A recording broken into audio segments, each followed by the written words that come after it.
আমরা সূরা দোহার তাফসীর শুনবো। এই সূরাটা মুখস্থ আছে না অনেকের? কোরআনের যে সমস্ত সূরা আমাদের অনেকেরই মুখস্থ, তার মধ্যে এটা অন্যতম একটা সূরা। এবং দেখবেন যে ইমাম সাহেবরা প্রায় এই সূরা তেলাওয়াত করে।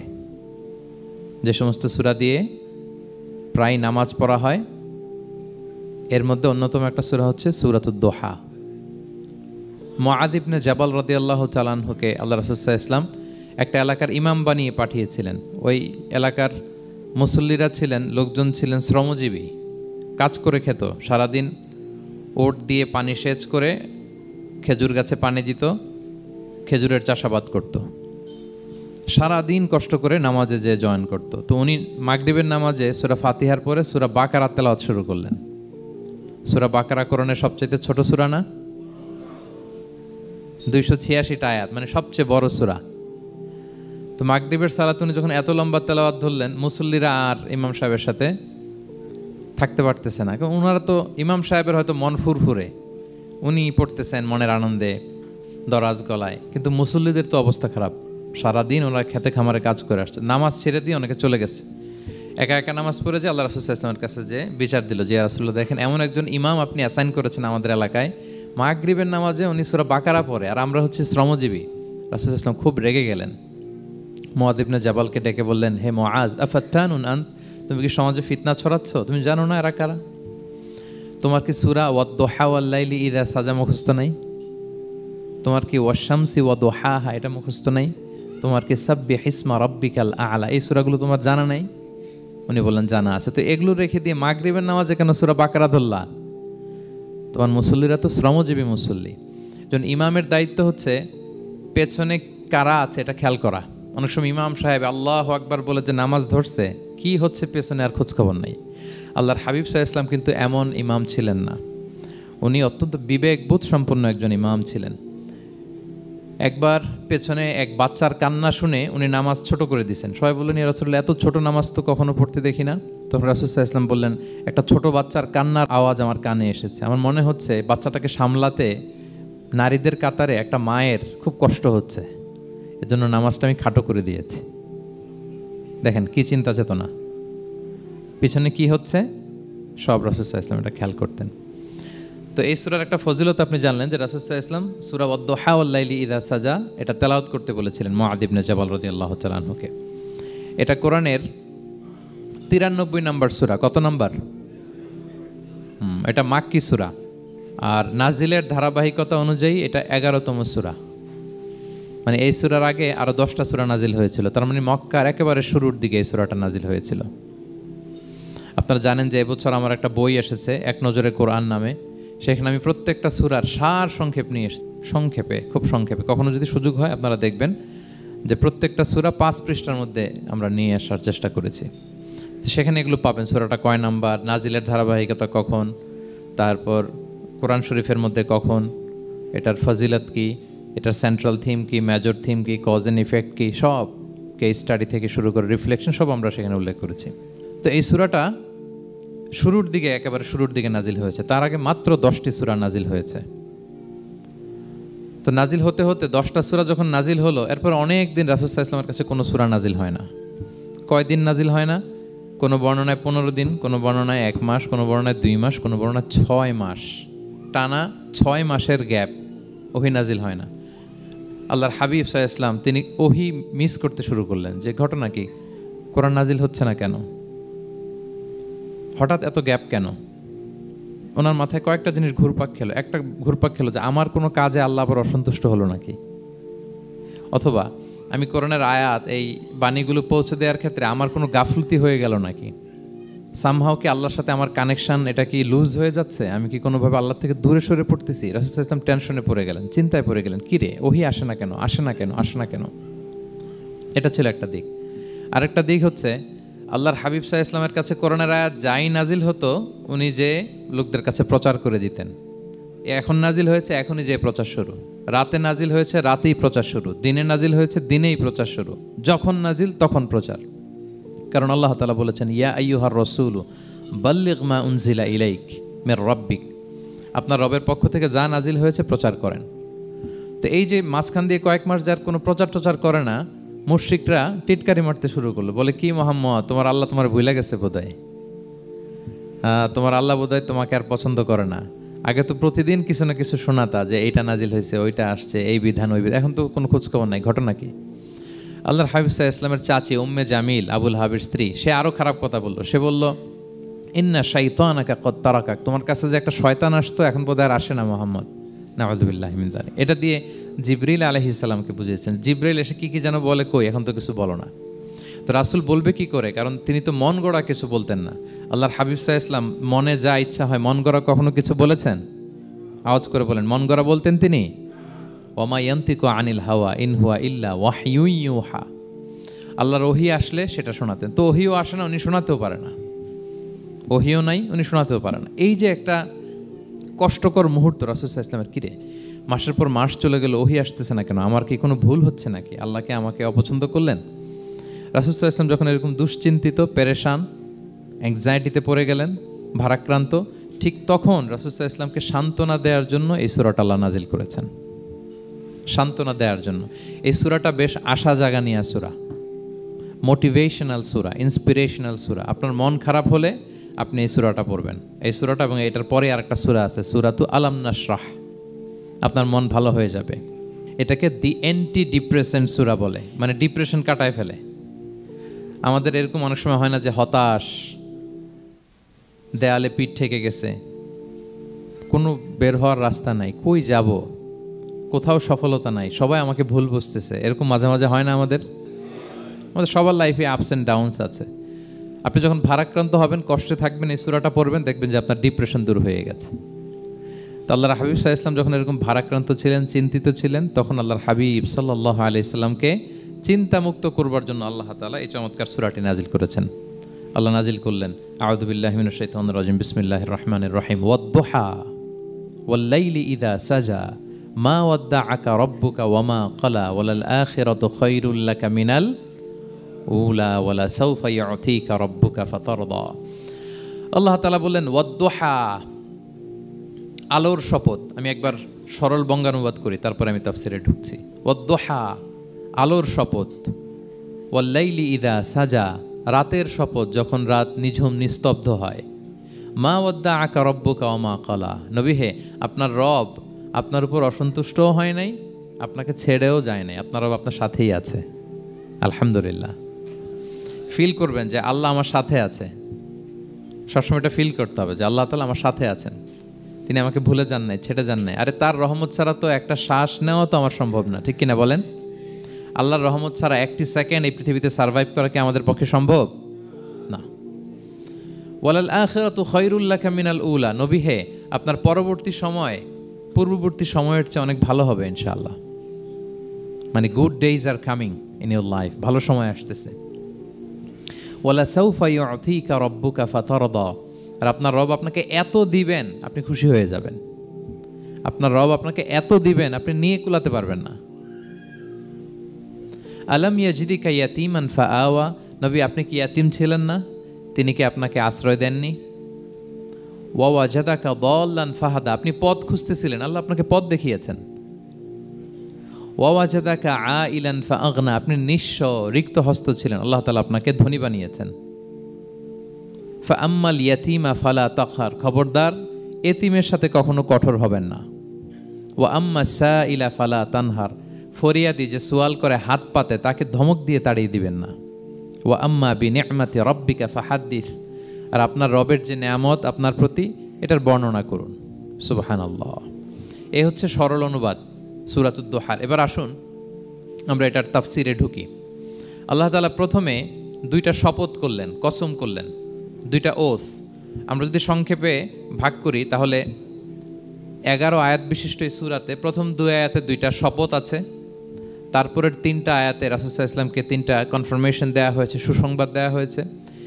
এরপরের 3টা আয়াতে আল্লাহর হাবিব সাল্লাল্লাহু আলাইহি ওয়াসাল্লামের অতীতে আল্লাহ কী নেয়ামত দিয়েছেন সেটার একটা রিমাইন্ডার দেওয়া হয়েছে। আর সবশেষে 3টা ওয়ার্ক প্ল্যান দেওয়া হয়েছে, কর্মসূচি, সেগমেন্ট। আপনি এক নজরে কোরআন এগুলো পাবেন, এরকম সেগমেন্ট আকারে আমরা ভাগ করেছি।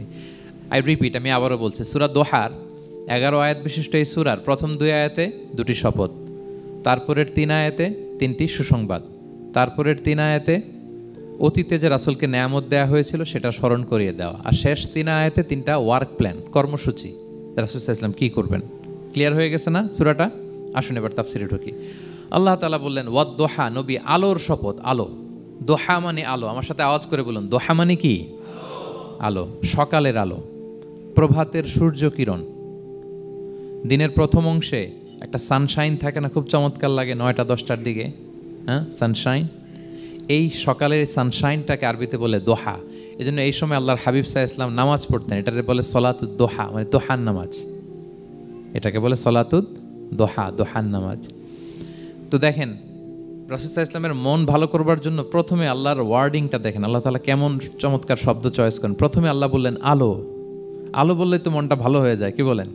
এই আলো মানে আশার আলো, সম্ভাবনার আলো, প্রশান্তির আলো। ওয়াদ-দোহা, আলোর শপথ। মানে নবী আপনি হতাশ হবেন না, হাল ছাড়বেন না, ভরসা রাখুন। আপনি ঘর থেকে বের হন, দেখুন কি চমৎকার আলো। It's a beautiful day out there. যান, হোয়াট এ নাইস সানশাইন, কি চমৎকার উজ্জ্বল প্রভাতের সূর্য কিরণ। এত চমৎকার জলজলে সানশাইনিং এনভায়রনমেন্টে আপনার মন খারাপ হয় কি করে? ও দোহা, দোহার শপথ মানে প্রভাতের সূর্য কিরণের শপথ। আবার বললেন ওয়াল্লাইলি ইযা সাজা, রাতের শপথ, যখন সে রাত নিঝুম হয়, গভীর হয়, নিস্তব্ধ হয়। 2টা শপথ, আলোর শপথ আর রাতের অন্ধকারের শপথ। আলোর শপথ বলে বেসিকলি আল্লাহ তাআলা ওহির আগমনকে বুঝিয়েছেন, আর রাতের শপথ বলে আল্লাহ তাআলা বেসিকলি ওহির অনুপস্থিতিকে বুঝিয়েছেন। মানে রাত দিন দুইটাই যেমনি লাগে, আল্লাহ তাআলা বোঝাতে চাইলেন নবী আপনি টেনশন করবেন না, আমি উইথ ইউ, আমি আপনার সাথে আছি। ওহি আসা না আসা দুইটাই গুরুত্বপূর্ণ।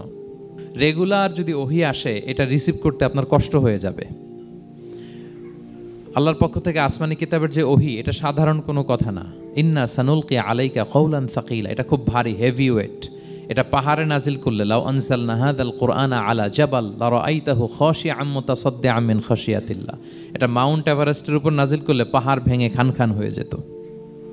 শীতের রাতে কোরআন নাজিল হলে রাসূল সাল্লাল্লাহু আলাইহি ওয়াসাল্লাম ঘেমে একাকার হয়ে যেতেন, কপাল বেয়ে টপ টপ করে ঘাম পড়তে ওহি রিসিভ করতে যেয়ে। তিনি ওটের উপরে করে মরুভূমিতে চড়ছেন, ওহি নাজিল হলে ওটের বুক মাটিতে মিশে যেত। এক সাহাবার মাথায়, পায়ের মধ্যে মাথা রেখে রাসূল সাল্লাল্লাহু আলাইহি ওয়াসাল্লাম শুয়েছিলেন, তখন ওহি নাজিল হলো। সাহাবা বলছেন ওহির ভারে মনে হচ্ছে যে আমার পায়ের হাড্ডিটাই ফেটে যাবে। তার মানে এটা খুব ভারী বাণী, খুবই ভারী, এটা সাধারণ কোনো কালাম না। তো এই যে রাসূল সাল্লাল্লাহু আলাইহি ওয়াসাল্লামের কাছে যে ওহি নাজিল হচ্ছিল, এটা যদি রেগুলার নাজিল হয়, এটা রিসিভ করা রাসূল সাল্লাল্লাহু আলাইহি ওয়াসাল্লামের জন্য সহজ হবে না, কঠিন হয়ে যাবে।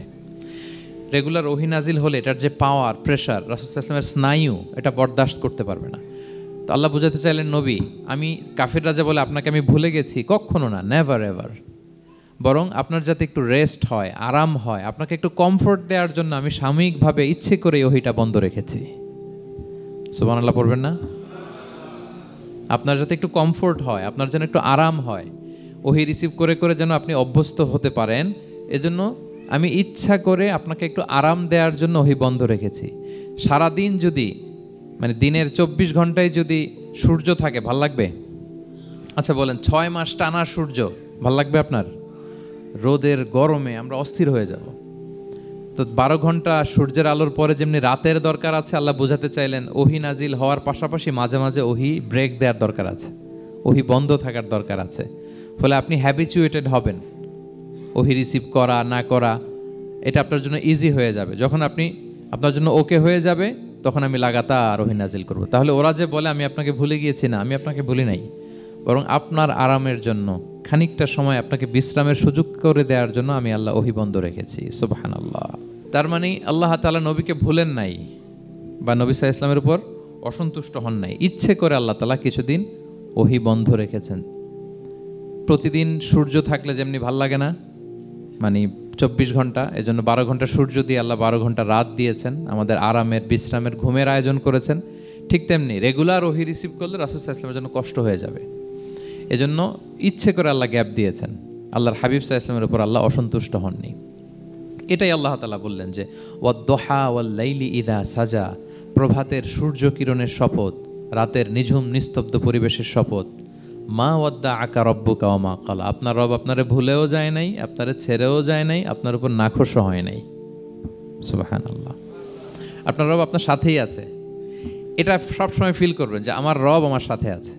এটা ফিল করলে আপনার মধ্যে যে সাহস আসবে আপনি কল্পনাই করতে পারবেন না যে এত এনার্জি আপনার ভিতরে আসলো কি করে। আপনারা খেয়াল করেছেন বছর খানিক আগে ভারতবর্ষের আমাদের এক বোনের সামনে কিছু সন্ত্রাসী ওরা জয় শ্রীরাম বলতেছিল, মনে আছে? কিন্তু আমার ওই বোন মুস্কান কি বলছিল বলেন তো? তার এক আল্লাহ আকবারে from north to south, from east to west, the entire globe প্রকম্পিত হয়েছে। আমরা সবাই পড়েছি আল্লাহ আকবার, সবাই আমরা কি পড়েছি? আল্লাহ আকবার। কারণ সে ফিল করেছে যে আল্লাহ আমার সাথে আছে। মনকে তুমি বুঝিয়ে বলো আল্লাহ আছেন আমার সাথে, এটা ফিল করতে হবে। আল্লাহর হাবিব সাল্লাল্লাহু আলাইহি ওয়াসাল্লামকে আল্লাহ তাআলা এইটাই অ্যাসিউরেন্স দিলেন, কনফার্মেশন দিলেন যে মা ওয়াদ্দাআকা রব্বুকা ওয়া মা ক্বালা, আপনার রব আপনাকে ভুলে যায় নাই, আপনার রব আপনার প্রতি অসন্তুষ্ট হয় নাই। আমি ইচ্ছা করে ওহিটা বন্ধ রেখেছি যাতে আপনার আরাম হয়। সুবহানাল্লাহ।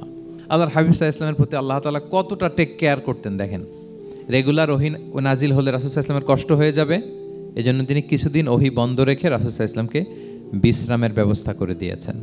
তাহলে প্রথম 3টা আয়াত ক্লিয়ার না সবার কাছে? আচ্ছা, প্রথম 2টো আয়াতে 2টা শপথ গেল, এরপরে 3টা সুসংবাদ। সুসংবাদের প্রথমটা হলো আমি ভুলিও নাই ছাড়িও নাই, আপনার সাথে আছে। এরপর আল্লাহ বললেন ওয়ালাল আখিরাতু খায়রুল লাকা মিনাল উলা, নবী হে আপনার পরবর্তী সময় পূর্ববর্তী সময়ের চেয়ে ভালো হবে। নিশ্চয়ই আপনার পরবর্তী সময় পূর্ববর্তী সময়ের চেয়ে ভালো হবে। তার মানে গুড ডেইজ আর কামিং, ভালো সময় আপনার জীবনে আসছে, আপনি হতাশ হবেন না, নিরাশ হবেন না। এরপর আল্লাহ তাআলা বললেন ওয়ালা সাউফা ইউতিকা রব্বুকা ফাতারদা, নবী হ্যাঁ আপনার রব আপনাকে এত দিবে আপনি খুশি হয়ে যাবেন। আপনার রব আপনাকে এত নেয়ামত দান করবে আপনি আপনার রবের প্রতি সন্তুষ্ট হয়ে যাবেন। সুবহানাল্লাহ বিহামদি। এবং তাই হয়েছে। যারা আপনারা সিরাত পড়েছেন, যারা আল্লাহর হাবিব সাল্লাল্লাহু আলাইহি ওয়াসাল্লামের জীবনী নিয়ে ধারণা রাখেন, তারা দেখবেন যে আল্লাহর রাসূল সাল্লাল্লাহু আলাইহি ওয়াসাল্লাম যেখানেই মনে কষ্ট পেয়েছেন, বিষণ্ণ, চিন্তিত, তখনই আল্লাহ তাআলা রাসূল সাল্লাল্লাহু আলাইহি ওয়াসাল্লামের চিন্তা দূর করে রাসূল সাল্লাল্লাহু আলাইহি ওয়াসাল্লামকে সন্তুষ্ট করেছেন। যখনই রাসূল সাল্লাল্লাহু আলাইহি ওয়াসাল্লামের মনে কষ্ট, তিনি চিন্তিত, তখনই আল্লাহ তাআলা ওনাকে হ্যাপি করেছেন। কাইন্ড অফ রাসূলকে হ্যাপি করাই আল্লাহর কাজ, আল্লাহর হাবিব সাল্লাল্লাহু আলাইহি ওয়াসাল্লামকে হ্যাপি করাই আল্লাহ তাআলার কাজ। দেখেন কিভাবে আল্লাহ তাআলা আল্লাহর হাবিব সাল্লাল্লাহু আলাইহি ওয়াসাল্লামকে হ্যাপি করেছেন, একটু খেয়াল করে দেখেন। মক্কাতে যখন খুব জটিল অবস্থা, দাওয়াতি কাজ চালিয়ে নেওয়াটা রাসূল সাল্লাল্লাহু আলাইহি ওয়াসাল্লামের জন্য কষ্ট হয়ে যাচ্ছে, নমুসলিম সাহাবাদের উপর অত্যাচার, তখন আল্লাহর হাবিব সাল্লাল্লাহু আলাইহি ওয়াসাল্লাম দেখলেন যে এই মক্কার দুজনের একজনকে আমার চাই। তাদের একজন যদি ইসলামের ছায়াতলে আসে তাহলে ইসলামের পাল্লাটা ভারী হয়।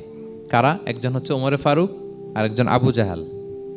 দুজনের একজন তখন ইসলাম ধর্ম গ্রহণ করে নাই। তো রাসূল সাল্লাল্লাহু আলাইহি ওয়াসাল্লাম কেঁদে কেঁদে আল্লাহর কাছে ফরিয়াদ জানালেন, আল্লাহুম্মা আইজ্জাল ইসলামা বি আহাব্বি হাযাইন আর রাজুলাইন ইনদাক।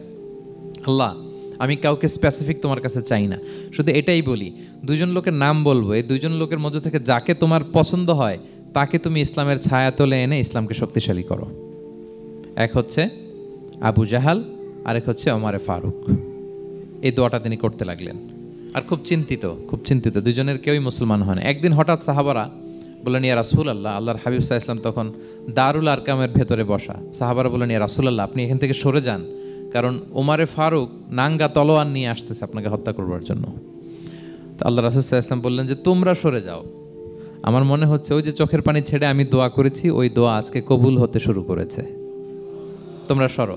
ঠিকই ওমরে ফারুক রাদিয়াল্লাহু তাআলা আনহু আসলেন, এসে তিনি তলোয়ার রেখে দিয়ে বললেন, আশহাদু আল্লা ইলাহা ইল্লাল্লাহ ওয়া আশহাদু আন্না মুহাম্মাদান আবদুহু ওয়া রাসূলুহু, আমি সাক্ষ্য দিচ্ছি আল্লাহ ছাড়া কোনো ইলাহ নেই এবং আপনি আল্লাহর প্রেরিত বান্দা এবং রাসূল।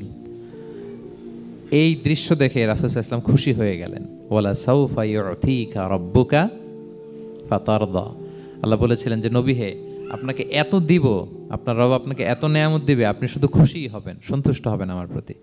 এদের রাসূল সাল্লাল্লাহু আলাইহি ওয়াসাল্লামের দোয়া কবুল করে আল্লাহ তাআলা ওমরে ফারুককে ইসলামের ছায়াতলে এনে ইসলামকে শক্তিশালী করলেন। ফাতারদা, রাসূল সাল্লাল্লাহু আলাইহি ওয়াসাল্লাম খুশি হয়ে গেলেন। এভাবে প্রতিটা ক্ষেত্রে।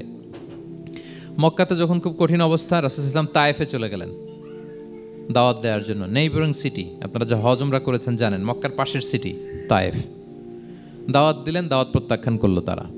শুধু তাই না, ফিজিক্যালি হ্যারেস করা হলো আল্লাহর হাবিব সাল্লাল্লাহু আলাইহি সাল্লামকে। রাসূল সাল্লাল্লাহু আলাইহি ওয়াসাল্লামের জামা ধরে, গা ধরে টানা হেঁচড়া করা হলো, পাথর মারা হলো, তিনি রক্তাক্ত হলেন। হামালাতুল জিবাল, পাহাড়রক্ষী ফেরেশতারা বলল, ইয়া রাসূলুল্লাহ, আপনি যদি আদেশ দেন তায়েফের দুই দিকের পাহাড় দিয়ে এমন চাপা দিব পুরা তায়েফের জনপদ একেবারে ভ্যানিশ হয়ে যাবে। আল্লাহর হাবিব সাল্লাল্লাহু আলাইহি ওয়াসাল্লাম বললেন, না, আমি আশা করি তাদের পরবর্তী নেক্সট জেনারেশনের কেউ না কেউ পড়বে লা ইলাহা ইল্লাল্লাহ মুহাম্মাদুর রাসূলুল্লাহ। তাই হয়েছে। এখন তায়েফে যান, শুধু মসজিদ আর মসজিদ, মসজিদ আর মসজিদ। কি চমৎকার পরিবেশ! তায়েফে গেলে মনেই হবে না আরব দেশ। বৃষ্টি হয় প্রতিদিন, অনেক চাষাবাদ হয়, চমৎকার এলাকা। রাসূল সাল্লাল্লাহু আলাইহি ওয়াসাল্লামের দোয়ার বরকত। তো তায়েফবাসী দাওয়াত প্রত্যাখ্যান করলো। রাসূল সাল্লাল্লাহু আলাইহি ওয়াসাল্লাম গায়ের রক্ত পরিষ্কার করে নাখলা নামক খেজুরের বাগানে যায়েদ রাদিয়াল্লাহু তাআলা আনহুকে ফজরের নামাজ পড়তেছিলেন। আল্লাহর হাবিব সাল্লাল্লাহু আলাইহি ওয়াসাল্লাম যখন ফজরের সালাতে তেলাওয়াত করতে লাগলেন, একদল জিন পাশ দিয়ে যাচ্ছিল। তারা তাদের এলাকায় যেয়ে বলল, ইন্না সামি'না কুরআনান আজাবা ইয়াহদি ইলা রুশদি ফাআমান্না বিহি। জিনেরা আগে আকাশের উপরে উঠে ফেরেশতারা কি বলে চুরি করে শুনে আসতো। হঠাৎ জিনেরা আর উপরে যেতে পারে না। উপরে যেতে চাইলেই ফাআতবাআহু শিহাবুন সাকিব, আগুনের পাথর মারা হয়। ঘটনা কি? সব জিনেরা বৈঠক বসালো। ঘটনা কি? আগে কত তথ্য আগে জেনে যেতাম, জেনে গণকদেরকে বলতাম, গণকরা আমাদেরকে ধন্যবাদ জানাইতো। তো এখন তো আসমানের সিকিউরিটি এত বেড়ে গেল কেন? কারণ কি? ওই যে শেষ নবী আসার কথা যে মনে হয় চলে আসছে, দেখো তো কোথায় আসছে উনি। খুঁজতে খুঁজতে খুঁজতে একদল ওই দিন ফজরের সময় আল্লাহর হাবিব সাল্লাল্লাহু আলাইহি ওয়াসাল্লাম রক্তাক্ত হয়ে ফজরের সালাত যখন পড়তেছেন, ওই কোরআন তেলাওয়াত শুনে তারা এলাকায় যেয়ে বলল যে ইন্না সামি'না কুরআনান আজাব, এক আজীব কোরআন শুনে আসছি, ইয়াহদি ইলা রুশদি, এই কোরআন মানুষকে হেদায়েতের পথে নিয়ে যায়। ফাআমান্না বিহি, আমরা ঈমান এনে ফেললাম। সুবহানাল্লাহ পড়েন। তো রাসূল সাল্লাল্লাহু আলাইহি ওয়াসাল্লাম তো এটা জানেন না। আল্লাহ তাআলা জিবরাইল মারফত জানালেন যে হে নবী, আপনি এসেছিলেন ম্যানকাইন্ডকে দাওয়াত দিতে তায়েফের, তারা দাওয়াত গ্রহণ করে নাই, ম্যানকাইন্ড রিজেক্ট করেছে। কিন্তু আরেকটা জাতি আছে যাদেরকে আপনি দেখেন না, তাদেরকে বলে জিন কাইন্ড, মানে জিন জাতি। পুরো জিন জাতি কালিমা পড়ে মুসলমান হয়ে গিয়েছে নবী।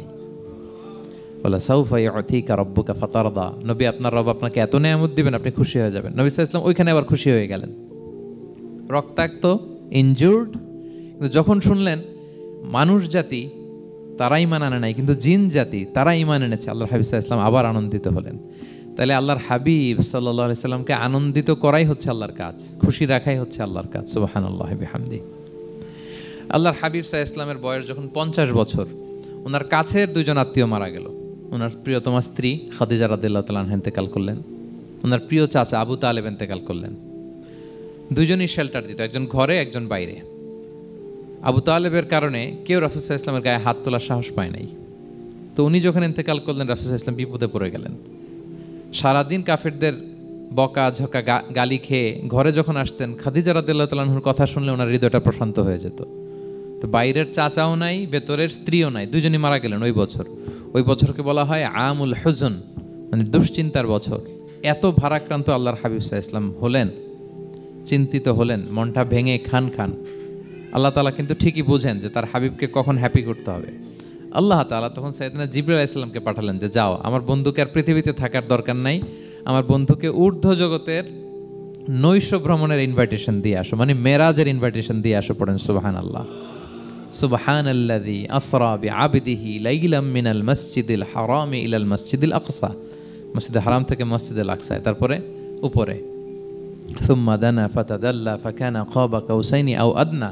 আল্লাহর আরশে চড়ে গেলেন, জান্নাত জাহান্নাম দেখিয়ে, নতুন কিছু গিফট দিয়ে, তার পেয়ারা হাবিবের মন ভালো করে এরপরে আবার দুনিয়ায় পাঠালেন। ওয়ালা সাউফা ইউতিকা রাব্বুকা ফাতারদা, নবী হে আপনাকে এত নেয়ামত দিব, আপনি শুধু খুশিই হবেন আর সন্তুষ্ট হবেন। সুবহানাল্লাহ। এবার বুঝতে পারতেছেন কিভাবে আল্লাহর হাবিবকে আল্লাহ তাআলা খুশি করেছেন। মক্কায় আর থাকতে পারতেছেন না, এমন অবস্থা যে কোনো সময় আল্লাহর হাবিব সাল্লাল্লাহু আলাইহি ওয়াসাল্লামকে হত্যা করা হবে। আল্লাহ তাআলা আল্লাহর হাবিবের জন্য নতুন জায়গার ব্যবস্থা করে দিলেন, তওবা কিংবা তাইবা, যেটাকে আমরা মদিনা বলি। তিনি মদিনায় গেলেন, আবার রাসূল সাল্লাল্লাহু আলাইহি ওয়াসাল্লামের হৃদয় প্রশান্ত হলো। কিন্তু মদিনায় যে তিনি কাবাকে মিস করতে আরম্ভ করলেন। আল্লাহর হাবিব সাল্লাল্লাহু আলাইহি ওয়াসাল্লাম নবী হওয়ার পরে টানা 14 বছর কিবলা ছিল কিন্তু বাইতুল মাকদিস। কিন্তু মক্কায় যখন তিনি ইবাদত করতেন, তিনি বাইতুল মাকদিসের দিকেই হয়েই নামাজ পড়তেন, কিন্তু সামনে কাবাটারে রাখতেন। কথা বুঝতে পেরেছেন? মক্কায় যখন তিনি নামাজ পড়তেন 13 বছর, কিবলা যেহেতু বাইতুল মাকদিস, বাইতুল মাকদিসের দিকেই হয়ে নামাজ পড়তেন, কিন্তু মাঝখানে রাখতেন কোনটারে? কাবাকে। তাহলে কেমন যেন কাবাই তার সামনে। আচ্ছা, কিন্তু মদিনায় যখন গেলেন, এখন তো আর সুযোগ নাই, কাবা একদিকে, বাইতুল মাকদিস আরেক দিকে, এখন কাবাকে আর সামনে রাখা যাচ্ছে না। মিস করতে লাগলেন কাবাকে। আর প্রত্যেক নামাজের পরে আকাশের দিকে তাকায় থাকেন, ইস আল্লাহ যদি আয়াত নাজিল করে আমার জন্মস্থান যে মক্কা, আমার পূর্বপুরুষ ইব্রাহিম আলাইহিস সালামের যে ওই কাবার দিকে যদি কিবলাটা ঘুরাই দিত, কতই না ভালো হতো। আল্লাহ বলেন যে আপনি যে কদ নারা তাকাল্লুবা ওয়াজহিকা ফিস সামা, নবী আপনি যে আকাশের উপর চেহারা উঠিয়ে মনে মনে কি চান আমি তো বুঝি। আল্লাহর হাবিব সাল্লাল্লাহু আলাইহি ওয়াসাল্লামকে খুশি করার জন্য আল্লাহ আয়াত নাজিল করলেন, ফাওয়াল্লি ওয়াজহাকা শাতরাল মসজিদিল হারাম। নবী হ্যাঁ, আপনাকে খুশি করার জন্য নতুন বিধান নাজিল করলাম। এখন থেকে ফ্রম রাইট নাও আপনি যখনই নামাজ পড়বেন এখন থেকে কাবামুখী হয়ে আপনি সালাত আদায় করবেন। তাহওয়িলুল কিবলা, কিবলা পরিবর্তন হয়ে গেল। সুবহানাল্লাহি ওয়া বিহামদি। আপনারা মসজিদে নববীর পাশে মদিনাতে একটা মসজিদ দেখবেন, এটাকে বলে মসজিদ যুল কিবলাতাইন। এমন মসজিদ যে মসজিদে এক নামাজে দুই কেবলা শেয়ার করা হয়েছিল। মানে এই আয়াত যখন নাজিল হলো, আল্লাহর হাবিব সাল্লাল্লাহু আলাইহি ওয়াসাল্লামের সাথে একজন নামাজ পড়ে যে ওই মসজিদে যে দেখে কিছু লোক নামাজ পড়তেছে ওই বাইতুল মকদেসের দিকে হয়ে, কারণ তখন পর্যন্ত ওইটাই কেবলা। তিনি নামাজরত অবস্থায় এদেরকে বললেন যে তোমরা তো জানো না এই মাত্র আয়াত নাজিল হয়েছে, কেবলা কিন্তু আর ওই দিক নাই, ডাইরেকশন চেঞ্জ, এদিকে হয়ে যাও। তো ইমাম সহ মুসল্লি সব ঘুরে নামাজের মধ্যে ওইদিকে হয়ে গেছে। তাহলে একই নামাজে দুইটা কেবলা শেয়ার করা হয়েছে, ফলে তখন থেকে মসজিদের নাম হয়ে গেছে মসজিদ যুল কিবলাতাইন, দুই কেবলাওয়ালা মসজিদ। তাহলে দেখেন আল্লাহর হাবিব সাল্লাল্লাহু আলাইহি ওয়াসাল্লামকে খুশি করার জন্য আল্লাহ তাআলা কেবলা চেঞ্জ করে দিছে। সুবহানাল্লাহ বলতে পারলেন না? এভাবে যখনই আল্লাহর হাবিব সাল্লাল্লাহু আলাইহি ওয়াসাল্লাম বিষণ্ণ, চিন্তিত, মন খারাপ, ওনার মন ভালো করার দায়িত্ব নিয়েছে কে? জিবরাইল এসে শোনাতে লাগলো আগের জামানায় কেউ 500 বছর 700 বছর হায়াত পেয়েছে। বনি ইসরাইলের অনেক মুজাহিদ 1000 বছর জেহাদ করেছে। কয় হাজার বছর জেহাদি করছে? 1000 বছর। আমরা হায়াত পাই কয় বছর? আমাদের হায়াত কয় বছর অন অ্যান অ্যাভারেজ? 60-70। আল্লাহর হাবিব সাল্লাল্লাহু আলাইহি ওয়াসাল্লাম এটাই বলেছেন যে আমার উম্মতি মা বাইনা 60 ইলা 70, আমাদের গড় আয়ু 60 থেকে 70। ওয়া আকাল্লুহুম মা ইয়াজুযু যালিক, আর সামান্য অল্প সংখ্যকই মানুষ এটাকে ক্রস করতে পারে। এই কথা শুনে যে আগের উম্মত 1000 বছর জেহাদ করছে, এটা শুনে রাসূল সাল্লাল্লাহু আলাইহি ওয়াসাল্লাম আবার কাঁদতে আরম্ভ করলেন, হায় রে আমার গুনাহগার উম্মতের কি হবে? আমার উম্মত তো 60-70ই শেষ, আমার উম্মতের কি হবে? আবার চিন্তিত, আবার কান্নাকাটি। তখন আল্লাহ তাআলা নাজিল করলেন, ইন্না আনসালনাহু ফি লাইলাতিল কদর ওমা আদরাকা মা লাইলাতুল কদর লাইলাতুল কদরি খায়রুম মিন আলফি শাহর। নবী আপনি কাঁদবেন না, ওদেরকে হায়াত দিছি বেশি, কদর দেই নাই। আপনার উম্মতকে হায়াত কম দিছি, কিন্তু আপনার উম্মতের জন্য আমি লাইলাতুল কদর রেখে দিয়েছি। এক কদরের রাতে ইবাদত করলে খায়রুম মিন আলফি শাহর, 1000 মাস ইবাদত করলে যে পরিমাণ সওয়াব অতটুকু না, খায়ের এর চেয়ে বেশি সওয়াব আল্লাহ তাআলা আপনার উম্মতের আমলনামায় দিয়ে দিবেন। আবার আল্লাহর হাবিব সাল্লাল্লাহু আলাইহি ওয়াসাল্লাম মন ভালো হয়ে গেল। ওয়ালা সাউফা ইউতিকা রাব্বুকা, সবাই বলেন ওয়ালা সাউফা ইউতিকা রাব্বুকা ফাতারদা। নবী এত দিব আপনি শুধু হ্যাপি হবেন, হ্যাপি। এরপরে বদরের যুদ্ধে বিজয় দান করলেন, মক্কা বিজয় দান করলেন, তাবুক যুদ্ধে বিজয় দান করলেন। সব শেষে জান্নাতে ওনার জন্য স্পেশাল একটা জায়গা থাকবে, ওই জায়গায় কেউ বসতে পারবে না। জায়গাটার নাম মাকামে মাহমুদ। ওমিনাল লাইলি ফাতাহাজ্জাদ বিহি নাফিলাতাল লাকা আসা আন ইয়াবআসাকা রাব্বুকা মাকামাম মাহমুদা। ওই মাকামে মাহমুদের সিংহাসনে আল্লাহর হাবিব সাল্লাল্লাহু আলাইহি ওয়াসাল্লাম বসবেন, ওনার জন্য স্পেশাল খাস, কেউ এখানে বসতে পারবে না। তার মানে হ্যাপি শুধু দুনিয়াতেই করবে না আল্লাহ তাআলা, আল্লাহর হাবিবকে আখিরাতেও করবে। আল্লাহর হাবিব সাল্লাল্লাহু আলাইহি ওয়াসাল্লামকে কাউসার দেয়া হবে, ইন্না আতাইনা কাল কাউসার। হে নবী আপনাকে কাউসার দিয়েছি, এমন হাউজে কাউসার যে হাউজে কাউসারের সামনে পান পেয়ালা, যেটা দিয়ে পানি নিয়ে আপনি উম্মতকে খাওয়াবেন, এটার সংখ্যা আকাশের তারা যত বেশি তার চেয়েও বেশি।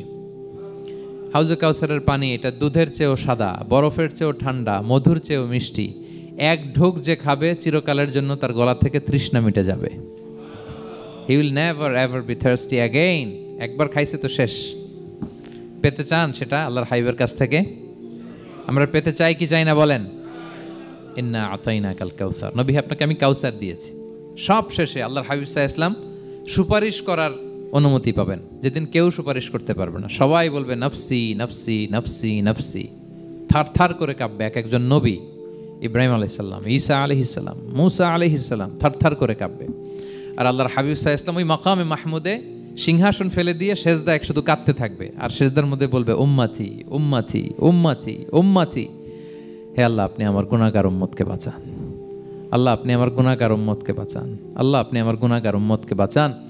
আল্লাহ তাআলা এটা সহ্য করতে না পেরে জিবরাইল আলাইহিস সালামকে বলবেন যে ওয়াসআলহু মা ইউবকিক, জিবরাইল যাও জিজ্ঞেস করো তো আমার বন্ধু এত কাঁদে কেন, কি চায় জিজ্ঞেস করো। তো আল্লাহর হাবিব সাল্লাল্লাহু আলাইহি ওয়াসাল্লাম বলবেন আল্লাহুম্মা উম্মতি উম্মতি, আল্লাহ আমার উম্মতকে বাঁচান, আমার গুনাহগার উম্মতকে বাঁচান।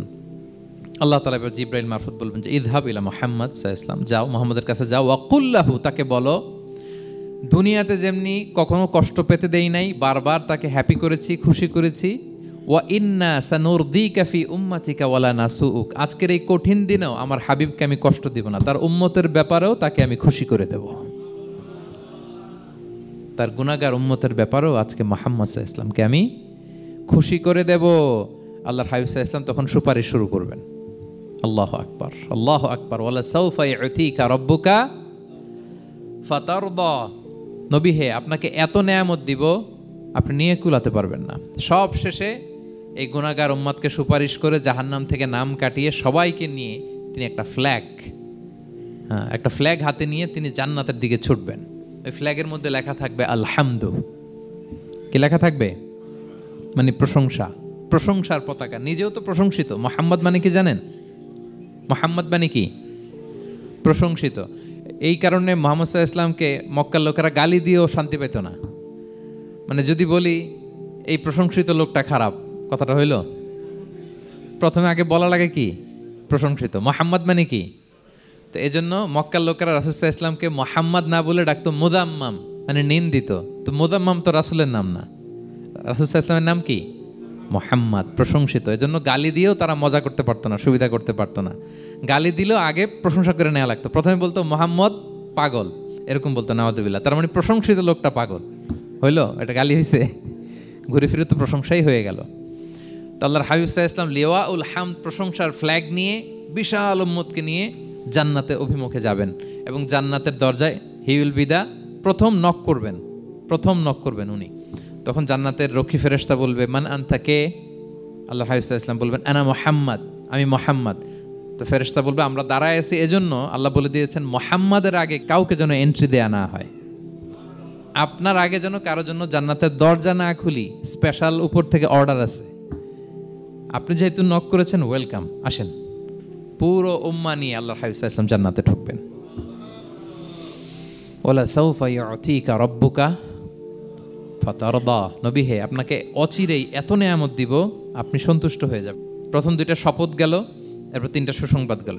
এরপর আল্লাহ তাআলা অতীতে যে নবীর পাশে ছিলেন, অতীতে যে বিভিন্ন নেয়ামত দিয়ে আল্লাহর হাবিব সাল্লাল্লাহু আলাইহি ওয়াসাল্লামকে আল্লাহ তাআলা ধন্য করেছেন, এগুলো রিমাইন্ডার দিচ্ছেন যে নবী আপনি কেন চিন্তিত হন, আমি আগেও ছিলাম আপনার সাথে, এখনও আছি, ভবিষ্যতেও থাকব। তিনি বললেন আলাম ইয়াজিদকা ইয়াতীমান ফাআওয়া, তিনি কি আপনাকে ইয়াতীম অবস্থায় পাননি? তিনি কি আপনাকে আশ্রয় দেননি? আপনারা জানেন আল্লাহর হাবিব সাল্লাল্লাহু আলাইহি ওয়াসাল্লাম যখন মায়ের পেটে, তখনই তার পিতা দুনিয়া থেকে ইন্তেকাল করেছেন। মায়ের পেটে তার বয়স হচ্ছে 6 মাস, দুনিয়াতে আসেননি আল্লাহর হাবিব সাল্লাল্লাহু আলাইহি ওয়াসাল্লাম রাহমাতাল লিল আলামিন। মায়ের পেটে থাকা অবস্থায় বাবা হারিয়েছেন, দুনিয়াতে আসলেন 6 বছর বয়সে তিনি মাকে হারিয়েছেন। কয় বছর বয়সে? 6 বছর। তারপর মায়ের ইন্তেকালের পরে দাদার কাছে, আব্দুল মুত্তালিবের কাছে লালিত পালিত হতে লাগলেন। 8 বছর বয়সে দাদাও ইন্তেকাল করলেন। বাবা চলে গেলেন জন্মের আগে, মা চলে গেলেন 6 বছর, মানে শিশু থাকতে। 8 বছর বয়সে তো শিশু, দাদাও চলে গেলেন। 8 বছর বয়স থেকে আল্লাহর হাবিব সাল্লাল্লাহু আলাইহি ওয়াসাল্লাম চাচার কাছে এতিম অবস্থায় লালিত পালিত হতে লাগলেন। এবং আবু তালেব এত ভালোবাসতো, ইমান আনে নাই, শেষ পর্যন্ত ইমান আনেনি, শিরকের উপরে ইন্তেকাল করেছে, কিন্তু আল্লাহর হাবিব সাল্লাল্লাহু আলাইহি ওয়াসাল্লামকে এত ভালোবেসেছেন, বাবার যে কি মানে পিতৃ স্নেহের যে কি মায়া, এটা বুঝতে দেন নাই কখনো, এটার অভাব কখনো তিনি টের পান নাই। ওনার যে বাবা নাই, আবু তালেবের কারণে এতটা ভালোবেসেছেন। তার মানে কখনোই রাসূল সাল্লাল্লাহু আলাইহি ওয়াসাল্লামকে লালন পালন, রক্ষণাবেক্ষণ, টেক কেয়ারের কোনো গ্যাপ আল্লাহ তাআলা রাখেননি। হালিমাতু সাদিয়ার কাছে, পরে মায়ের কাছে, উম্মে আইমানের কাছে, দাদা আব্দুল মুত্তালিবের কাছে, পরে চাচার কাছে, একটার পর একটা স্লট বাই স্লট রেডি। সেটাই স্মরণ করে দিলেন যে নবী এমন তো হয় নাই যে আপনাকে লালন পালনের জন্য কেউ ছিল না। আলাম ইয়াজিদকা ইয়াতীমান ফাআওয়া, আপনার রব কি আপনাকে ইয়াতীম অবস্থায় আশ্রয়ের ব্যবস্থা করে দেননি? মানে তখন তো আমি ছিলাম আপনার সাথে, কেউ ছিল না, তখন তো আমি ছিলাম। তো আপনারা তো ভয় কিসের? আপনি হতাশ হবেন না, নিরাশ হবেন না, হাল ছাড়বেন না আপনি। তাহলে প্রিয় ভাইরা, আল্লাহর হাবিব সাল্লাল্লাহু আলাইহি ওয়াসাল্লাম ইয়াতীম অবস্থায় পৃথিবীতে এসেছিলেন এবং এজন্য ইয়াতিমের সাথে ভালো আচরণ তিনি করতে বলতেন আল্লাহর হাবিব সাল্লাল্লাহু আলাইহি ওয়াসাল্লাম। যারা এতিমকে ভালোবাসে আল্লাহ তাদেরকে ভালোবাসে। এবং আল্লাহর হাবিব সাল্লাল্লাহু আলাইহি ওয়াসাল্লাম বলতেন, আনা ওয়া কাফিলুল ইয়াতিমি ফিল জান্নাতি কাহাতাইন, আমি এবং এতিমের রক্ষণাবেক্ষণকারী এইভাবে প্রতিবেশীর মতো জান্নাতে থাকব। এই দুই আঙ্গুলের মাঝে যেমনি গ্যাপ নাই, আমার আর এতিমের রক্ষণাবেক্ষণকারী তার বাড়ির মাঝখানে কোনো গ্যাপ থাকবে না জান্নাতে। We will be neighbour in paradise. জান্নাতে এরকম আমরা কাছাকাছি থাকবো। আল্লাহু আকবার পড়েন। তাহলে এতিমের রক্ষণাবেক্ষণকারীকে আল্লাহ তাআলা ভালোবাসেন। যারা এতিমকে পছন্দ করে না, এতিমকে তাড়িয়ে দেয়, তাদেরকে আল্লাহ পছন্দ করেন। আল্লাহ তাআলা বলেন, আরাআইতাল্লাযী ইউকাযযিবু বিদ্দীন ফাযালিকাল্লাযী ইয়াদুউল ইয়াতীম। যারা আখিরাতকে অবিশ্বাস করে তারাই এতিমকে ঘাড় ধাক্কা দিয়ে তাড়িয়ে দেয়।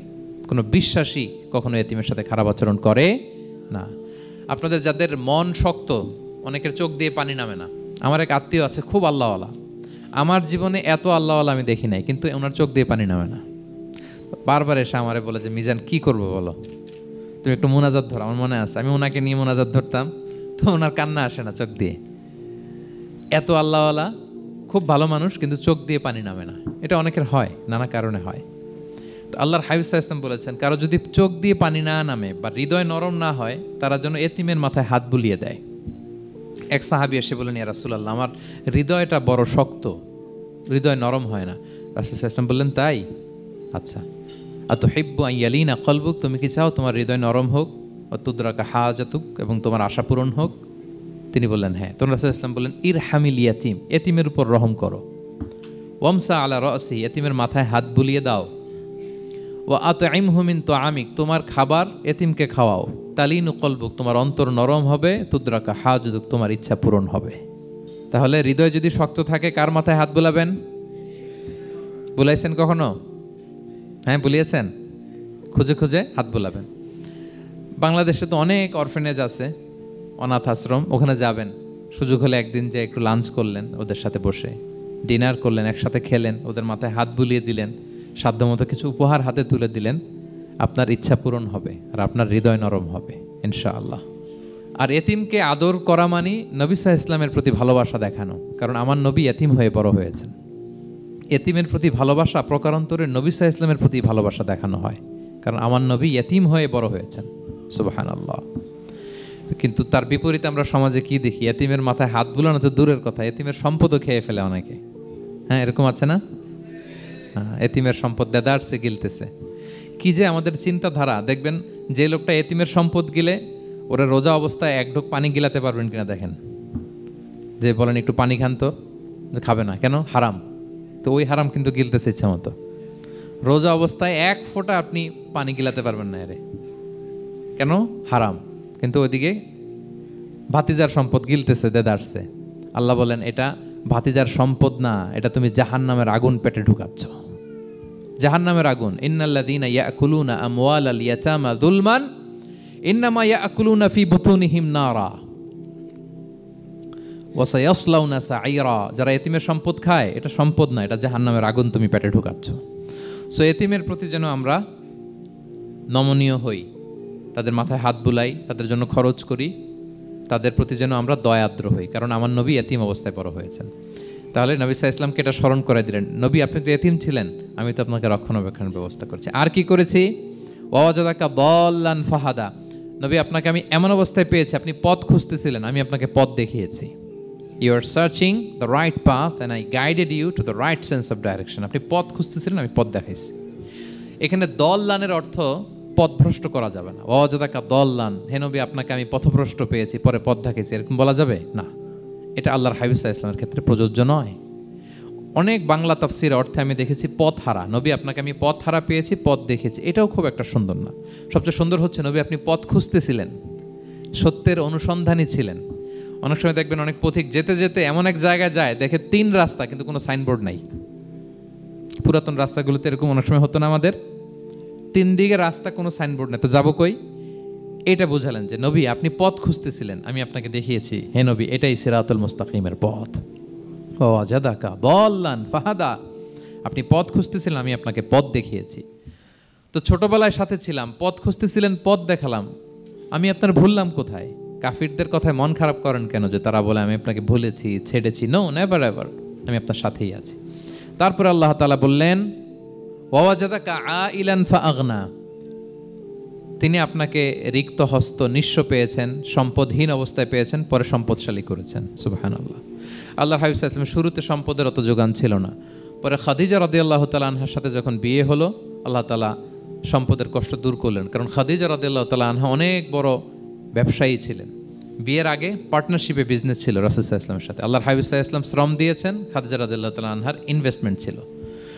তো ওই শ্রমে খাদিজা রাদিয়াল্লাহু তাআলা আনহার এক বান্ধবী তিনি এমন প্রশংসা করলেন এসে আল্লাহর হাবিব সাল্লাল্লাহু আলাইহি ওয়াসাল্লামের ব্যাপারে যে এমন লোক আমি দেখি নাই, ওনার কথা বার্তা চলন কথন ডিলিং সব আলাদা, পুরো কাফেলার মধ্যে উনি একরকম, পুরো কাফেলা আরেক রকম। এই কথা শুনে তো খাদিজা রাদিয়াল্লাহু তাআলা আনহা আকৃষ্ট হলেন যে এরকম একজন সৎ লোকই তো আমার চাই। প্রস্তাব দেয়া হলো, চাচাদের কাছে বিয়ে হয়ে গেল। এবং বিয়ের পরে খাদিজা রাদিয়াল্লাহু তাআলা আনহা নারীদের মধ্যে সর্বপ্রথম শাহাদা বাক্য পড়ে মুসলমান হয়েছিলেন। নিজের সব সম্পদ আল্লাহর হাবিব সাল্লাল্লাহু আলাইহি ওয়াসাল্লামের পায়ের সামনে এনে দিয়ে দিলেন, ইয়া রাসূলুল্লাহ আমার সম্পদ মানে আপনার সম্পদ, ইসলামের জন্য যত মনে যায় আপনি খরচ করেন। ওয়াজাদাকা আইলান ফাআগনা, আপনাকে আল্লাহ নিঃস্ব পেয়েছেন, সম্পদের ব্যবস্থা করে দিলেন। পরবর্তীতে মদিনায় যে খায়বার যুদ্ধের পরে অনেক সম্পদের ব্যবস্থা আল্লাহ তাআলা করে দিয়েছিলেন। তাহলে ছোটবেলায় ইয়াতিম ছিলেন, আল্লাহ টেক কেয়ার করলেন। পথ খুঁজতেছিলেন, আল্লাহ পথ দেখায় দিলেন। আর্থিক সমস্যা ছিল, এটাও আল্লাহ দূর করে দিলেন। এবার আল্লাহ তাআলা বিষ্ণু ঈসা ইসলামকে 3টা ওয়ার্ক প্ল্যান দিবেন, কর্মসূচি। 1 নম্বর কর্মসূচি হচ্ছে ফাআম্মাল ইয়াতীমা ফালা তাকহার, নবী খবরদার এতিমের সাথে কখনো কঠোর আচরণ করবেন না। 1 নম্বর কর্মসূচি, কারণ আপনিই তো এতিম ছিলেন। এতিমের দুঃখ আপনি না বুঝলে বুঝবে কে? এতিমের সাথে কখনো কঠোর হবেন না। আল্লাহর হাবিব সাল্লাল্লাহু আলাইহি ওয়াসাল্লাম কখনো এতিমের সাথে কঠোর হন না। এতিম তো দূর কি বাত, কারোর সাথে তিনি কঠোর হন না। ওনার কাছে চাইলে উনি না বলতে পারতেন না, নো নাই দিব না এটা বলতে জানতেন না। নো ওনার ডিকশনারিতে ছিল না, চাইলেই দিতেন। একবার আল্লাহর হাবিব সাল্লাল্লাহু আলাইহি ওয়াসাল্লামের কাছে একটা জামা, কয়টা? আপনার জামা কয়টা? আমার জামা কয়টা? জুব্বা তখন কয়টা ছিল? মাত্র একটা। তো এক ফরিয়াদি এসে বলে ইয়া রাসূলুল্লাহ আতিনি কামিসান, আমার একটা জামা দেন, আমার জামা নাই। নবী সাল্লাল্লাহু আলাইহি ওয়াসাল্লামের জামা কয়টা তখন? ওনার কাছে চাইলে উনি না বলতে পারতেন, খুলে দিয়ে দিয়েছেন, নাও। এখন ওনার জামা আছে কয়টা? তো জামাও নাই, বেরও হতে পারে না। কি এক মুসিবত! আল্লাহ তাআলা আয়াত নাজিল করলেন ওয়াল্লাযীনা ইযা আনফাকু লাম ইউসরিফু ওয়া লাম ইয়াকতুরু ওয়া কানা বাইনা যালিকা কাওয়ামা। নবী হে, যারা বিশ্বাসী তারা দানের সময় ভারসাম্য করবে। মানে অনেকগুলো থাকলে আপনার একটা দিতেন, ছিলই যখন একটা, ওইটার হকদার তো ফরিয়াদির চেয়ে আপনি বেশি। এখন যে দিয়ে দিলেন আপনি পড়বেন কি? অনেকগুলো থাকলে না হয় আপনি দিতেন, ছিলই একটা, এটা সবচেয়ে যোগ্য, অধিকতম যোগ্য এবং হকদার তো আপনি। সুবহানাল্লাহ, সুবহান। কি নবী ছিল, কি নবী ছিল! না বলতে পারতেন না, মানুষকে ফিরিয়ে দিতে জানতেন না। আল্লাহ বললেন নবী হে, আপনার প্রথম কর্মসূচি ফাআম্মাল ইয়াতীমা ফালা তাকহার, খবরদার এতিমকে কখনো, এতিমের প্রতি কঠোর হবেন না। 1 নম্বর কর্মসূচি। এটা শুধু নবীর জন্য কর্মসূচি নাকি আমাদের জন্য না? হ্যাঁ, সবার জন্য। এতিমদের সাথে যেন আমরা রূঢ় ভাষী না হই, তাদের সাথে যেন রূঢ় আচরণ না করি। 2 নম্বর ও আম্মা সাইলা ফালা তানহার, ফরিয়াদিকে ধমক দিবেন না, হাত পাতলে ধমক দিবেন না। আমরা অনেক সময় ধমক দেই, আপনারা দেন কখনো? না, আমরা দিতে পারবো না, ধমক দিতে নিষেধ করেছেন আল্লাহ তাআলা। আম্মা সাইলা ফালা তানহার, যদি না থাকে বুঝিয়ে বলেন যে এখন পারতেছি না, কিন্তু ধমক দিবেন না কখনো। কারণ আপনি এখন বড় সাহেব হয়ে গেছেন, প্রাইভেট কারের পাশ থেকে দেখবেন যে স্যার 2টা টাকা দেন, কিছু খাই নাই, হায় রে ছিঁড়া কাপড়, মলিন চেহারা, ভাঙ্গা একটা থালা হাতে নিয়ে স্যার 5টা টাকা দেন। আল্লাহ আপনারে স্যার বানাইছে আর ওরে বানাইছে ভিখারি। আচ্ছা বলেন তো, জায়গাটা চেঞ্জ করতে আল্লাহর কত সময় লাগে? ওরে ভিতরে বসায় স্যার বানাবে আর আপনারে ভাঙ্গা একটা থালা দিয়ে এরকম ওই যে টোল যেখানে নেয় ওখানে দাঁড় করাবে। বলেন আল্লাহর কয় সেকেন্ড লাগবে? লাগবে 1 সেকেন্ডও লাগে না। সো ও আম্মা সাইলা ফালা তানহার, ফরিয়াদিকে ধমক দিয়ে তাড়িয়ে দিও না, খবরদার। ওকে আল্লাহ ফরিয়াদি বানিয়ে পরীক্ষা করছে আর তোমাকে আল্লাহ সম্পদশালী বানিয়ে পরীক্ষা করছে। তাহলে 1 নম্বর কর্মসূচি ছিল এতিমের সাথে রূঢ়ভাষী হবেন না। 2 নম্বর হচ্ছে ফরিয়াদিকে ধমক দিবেন না। 3 নম্বর ওয়া আম্মা বিনি'মাতি রাব্বিকা ফাহাদ্দিস, আল্লাহ তাআলা আপনাকে যে নেয়ামত দিয়েছে এই নেয়ামতের আপনি কি করেন? বর্ণনা করেন। ওয়া আম্মা বিনি'মাতি রাব্বিকা ফাহাদ্দিস, আল্লাহ নেয়ামতের বর্ণনা করেন, শুকরিয়া করেন। কারণ আল্লাহ তাআলা আমাদের অনেককে ইয়াতিম বানায় নাই, আমাদেরকে ফরিয়াদি বানায় নাই। আমরা অনেকেই আছি, আমরা এখনও ইয়াতিম না, আমার আব্বা আম্মা এখনও বেঁচে আছেন, আমাদের অনেকের আব্বা আম্মা বেঁচে আছেন। ইয়াতিম মূলত ছোট অবস্থায় যদি বাবা মারা যায় তাকে আরবিতে ইয়াতিম বলে। মান মাতা আবুহু ওয়া হুয়া সগীর, কেউ ছোট, তার বাবা মারা গেছে, তাকে শরীয়তের পরিভাষায় কি বলে? ইয়াতিম। তা আমরা অনেকেই তো ইয়াতিম না, আমরা অনেকেই তো অন্যের কাছে হাত পাতা লাগে না, তো আমরা ভালো আছি না? আমাদের দেখবেন যে প্রায় হিসাবটা হচ্ছে আমার কি নাই, আমাদের হিসাবটা কি কি নাই, কি যে আছে এটার হিসাব করে কুলানোও যাবে না, ঠিক কিনা বলেন? হ্যাঁ, ঠিক যেই মুহূর্তে এখানে বসে আমরা এই চমৎকার ইফতারি নিয়ে বসে আছি, ঠিক একই মুহূর্তে দেখবেন যে হসপিটালের আইসিইউতে শুয়ে শুয়ে কাতরাচ্ছে অনেকে। হ্যাঁ, ঠিক এই মুহূর্তে কিডনি ডায়ালিসিস চলতেছে, দেখছেন? কিডনি পেশেন্ট এদিকে ছিদ্র করে ব্লাড সব বের হয়ে রিফাইনিং হয়ে আরেক দিক দিয়ে ঢুকে, ওর চিৎকার শুনলে। বার্ন ইউনিটে গেছেন কখনো? আগুনে পোড়া রুগী, আপনার তো অনেক কিছু নাই, আমার এটা নাই ওইটা নেই, আল্লাহ এটা দিল না, এটা নিয়ে আসেন। আপনি বার্ন ইউনিটে একদিন যায়েন, তাহলে বুঝবেন যে আল্লাহ আপনারা কত শান্তিতে রেখেছে। না খেয়ে কয় রাত কাটিয়েছি আমরা, বলেন তো? কত লোক বাড়ি ভাড়া পরিশোধ করতে পারে না, ঋণের বোঝায় জর্জরিত, দুরারোগ্য ব্যাধিতে আক্রান্ত, ক্যান্সারের লাস্ট স্টেজে। তাদের সাথে একটু দেখা করেন, ফোর্থ স্টেজে চলে আসছে ক্যান্সার পেশেন্ট। তার চেহারা, তার খাবার, তার চলাফেরা, কিভাবে তার প্রতিটা সেকেন্ড কাটে, একটু দেখে আসবেন, তাইলে বুঝবেন যে কত আল্লাহর দেয়া নেয়ামতের সাগরে হাবুডুবু খাই আমরা। এজন্য আল্লাহ বলেছেন 3 নম্বর কর্মসূচি হচ্ছে ওয়া আম্মা বিনি'মাতি রাব্বিকা ফাহাদ্দিস, আল্লাহর নেয়ামতের শুকরগুজার হও। আল্লাহ যে নেয়ামত দিয়েছে এই নেয়ামত তুমি বর্ণনা করো। অনেকে আছে আল্লাহর নেয়ামত দিলে ওটা প্রকাশ করতে চায় না, এটা আল্লাহ পছন্দ করে না। মানে আপনি যদি অনেক সম্পদশালী হন, আপনি সুন্দর পরিচ্ছন্ন জামা পরবেন, মানুষকে দান করবেন, আপনার বাড়ি ঘর সুন্দর হবে, এটা নিষেধ নয়, এটা ভালো। আপনি আল্লাহর দেয়া নেয়ামত ব্যবহার করতে পারবেন এবং বলতেও পারবেন, কিন্তু শুকরান লা ফখরান, শুকরিয়া স্বরূপ বলবেন, ফখর করে অহংকার করে না।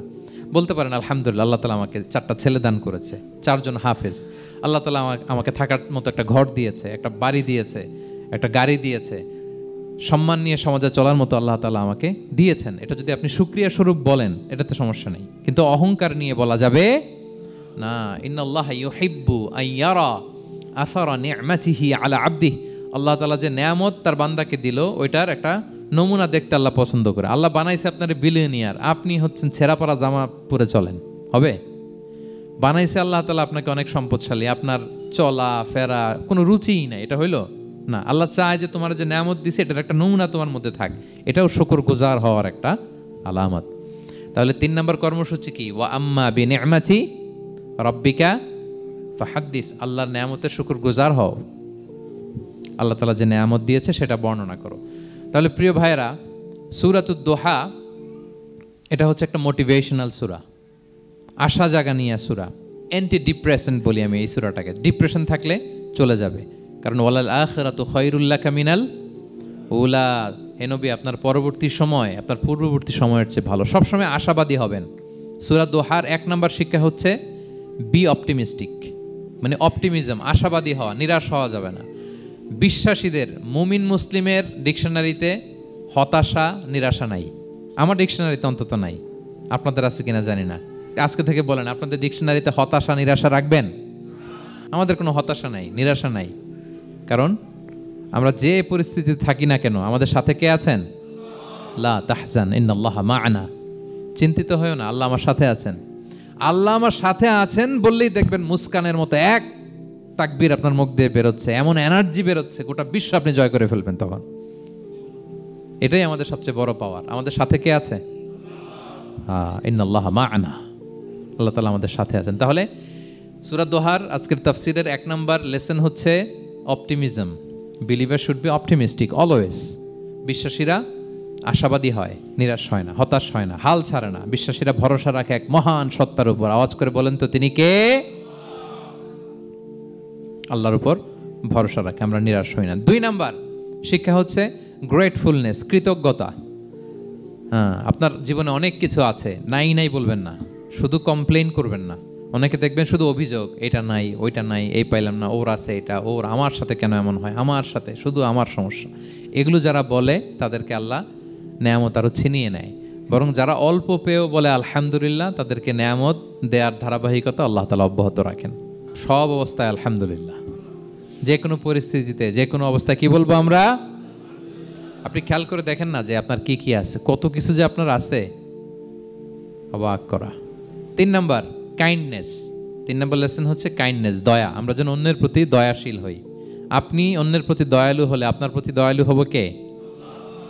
ওয়াল্লাহু ফি আউনি আবদিহি মা দামাল আবদু ফি আউনি আখি। আল্লাহ ততক্ষণ পর্যন্ত কোনো বান্দার সাহায্যে থাকে যতক্ষণ পর্যন্ত ওই বান্দা তার ভাইয়ের সাহায্যে থাকে। তাহলে বলেন তো, আল্লাহর সাহায্য পাওয়ার প্রথম শর্ত কি? অন্যের জন্য সাহায্যের হাত বাড়িয়ে দেওয়া। তাহলে মনে থাকবে তো?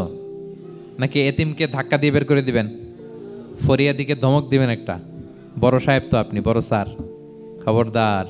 তাহলে 1 নম্বর লেসন অপটিমিজম। আমরা হতাশ হব না, হতাশা আমাদের ডায়েরিতে নাই, আমরা আশাবাদী, আমরা আল্লাহর রহম ভরসার ভিখারি, ঠিক কিনা বলেন? 2 নম্বর লেসন হচ্ছে গ্রেটফুলনেস। আমরা সবসময় আল্লাহর প্রতি শুকরগুজার হব, কৃতজ্ঞ হব। আল্লাহর হাবিব সাল্লাল্লাহু আলাইহি ওয়াসাল্লাম বলতেন, আল্লাহুম্মা জাআলনি সাবুরা ওয়া জাআলনি শাকুরা ওয়া জাআলনি ফি আইনি সগীরা ওয়া ফি আয়ুনিন নাসি কাবীরা। আল্লাহ, আপনি আমাকে ধৈর্যশীল বান্দা বানান, আপনি আমাকে শুকরগুজার বানান। আল্লাহ, আমার চোখে আমাকে ছোট বানান। আল্লাহ, গোটা বিশ্বের মানুষের চোখে, জনতার চোখে আমাকে বড় বানান। আওয়াজ করে পড়েন আমিন। এই দোয়াটা বেশি বেশি পড়বেন। আর সব শেষে আমরা যেন কাইন্ড হতে পারি, অন্যের প্রতি দয়ালু হতে পারি। যে রহম করে সে রহম প্রাপ্ত হয়, যে অন্যকে দয়া দেখায় সে আল্লাহর পক্ষ থেকে দয়া পায়। আল্লাহ তাআলা আমাদের সবাইকে কথাগুলো বোঝার ও আমল করার তৌফিক দান করুক। হাযা মা ইনদি ওয়াল ইলমু ইনদাল্লাহি আলাইহি তাওয়াক্কালতু ওয়া ইলাইহি উনীব। আসসালামু আলাইকুম ওয়া রাহমাতুল্লাহি ওয়া বারাকাতুহু।